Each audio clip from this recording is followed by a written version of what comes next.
to make a rough analogy with what I've been talking about and to kind of integrate it more with the course, one could speak of that everyone has within him or her the true melos, which is the song of love. Right? So the Song of Prayer, as most of you know, the pamphlet begins with this beautiful expression of the song. The Father sings to the Son, and the Son sings to the Father. Right? It's a song without words. It's a song without melody. It's a song without notes. Right? There's that beautiful passage at the beginning of chapter 21, the Forgotten Song, where Jesus talks about this song that is in everyone. And he tells us in that section, the notes of the song are nothing. Right? It's the song itself that is what's important. But the notes itself is nothing. But that song is in everyone. Right? All right? That's the song of our oneness. That's the song of our true self, with a capital S. All right? That's a song that has nothing to do with anything here. All right? Again, for me, that's the song that Beethoven attained. A conductor once said of Beethoven and Mozart that Beethoven's music reaches heaven and Mozart's music comes from heaven. So what you find in Mozart's music, probably everything is just a reflection of that love. But what you find in Beethoven, again, because his work really is a process, is you really experience the attainment of that piece of heaven and that love and that song. Right? And then when you listen beyond the notes, that's what you hear. Right. Right. However, the reason we all are in this world, in this body, is that we are terrified of that song and we have fled from it. And so if you really listen to people, what you will hear will be the block or the defense against that love. So when I spoke about Schubert earlier, what I was able to hear in his second trio was that there was a place where he stopped. Right? Where Beethoven continued, Schubert stopped. And he said, I'm just not going to go there. There's a block, and all blocks are fears, or expressions of fear. You know, many different places Jesus tells us that the core of every dream is fear. Now, of course, you could also add sin and guilt, etc. But fear is the core. And the ultimate fear, which is what drove us into the arms of the ego in the first place, is the fear of letting that song be who we are. For in the presence of that song, all the notes disappear. Right? And we like being a note. We like being specific. Right? We like having everything orderly.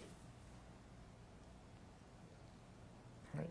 Furtwängler used to say, and he could be quite critical of conductors, not quite what the vituperation Wagner was, but he was quite critical of conductors who felt, and he quoted one conductor, he never named who he was, as saying that a conductor has done his job when he has rehearsed the orchestra so perfectly that he's not even necessary for the performance, because everything then becomes very set, and you know exactly where the music is going to go. And for Furtwängler, it's exactly the opposite.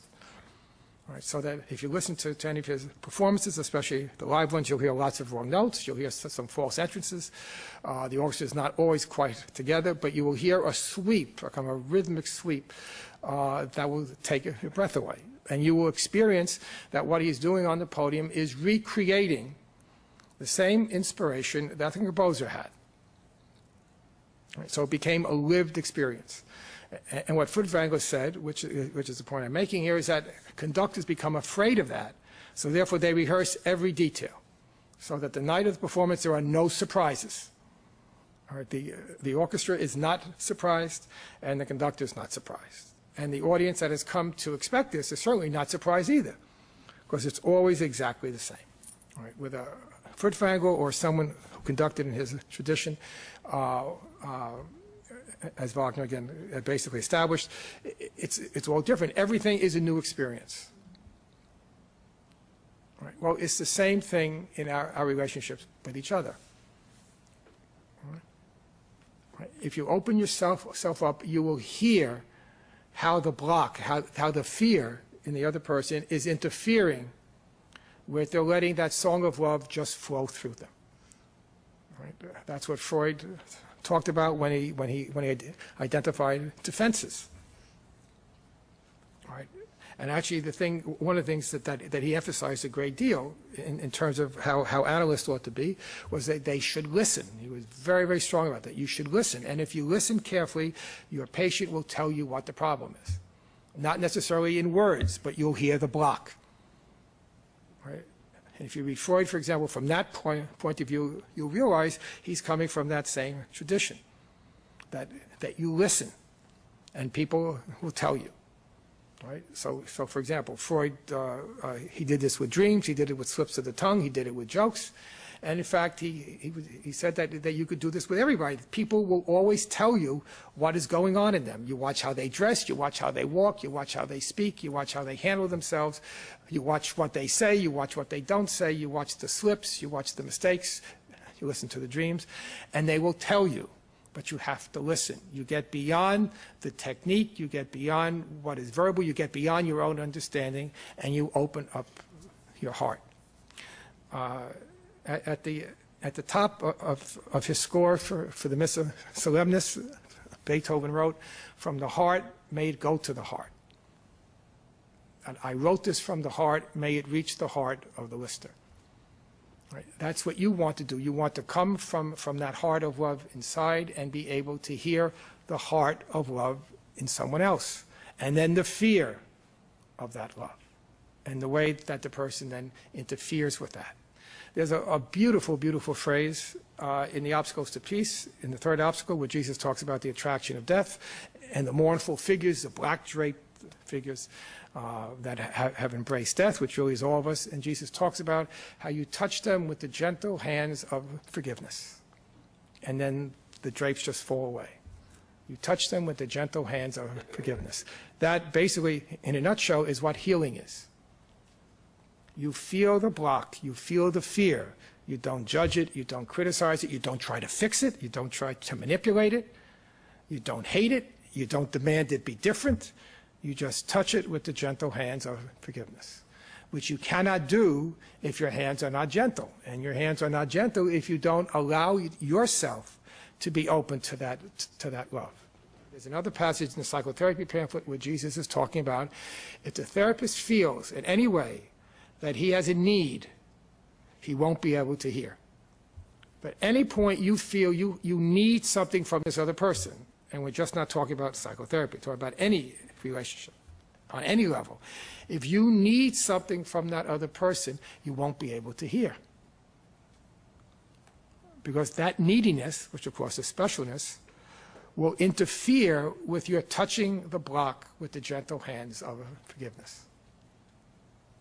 Which means the job of the therapist, the job of the person, regardless of the profession, regardless of the relationship, is always to get past that neediness. That's why there's so much in this course on letting go of specialness. If there's a neediness, you will not hear. You'll be listening through your own filter, which will distort what you're hearing. When there is no filter, when there is no need, when you are in that holy instant, then you would automatically hear. You would hear the block. So in the course, when Jesus talks about the Holy Spirit's judgment, and the judgment is either people are expressing love or calling for it, that's what we're talking about. Either people are expressing that inner melody, that forgotten song of love, or they are so afraid of it that they have to defend against it. And therefore they are calling for the love that they have denied, the love that they have defended against, and above all, the love that they do not believe they deserve. That's what you would hear. Right? As I say many, many other times, it makes no difference whether that person is expressing love to you or calling for it, your response would still be loving. So you don't even have to know. And if there is a block, if the person is calling for love, which of course we do 99.9% of the time, the love in you would automatically reach out and touch the pain, touch the hurt with those gentle hands. All right? Which means you would say, you would do whatever would be appropriate, whatever would be helpful.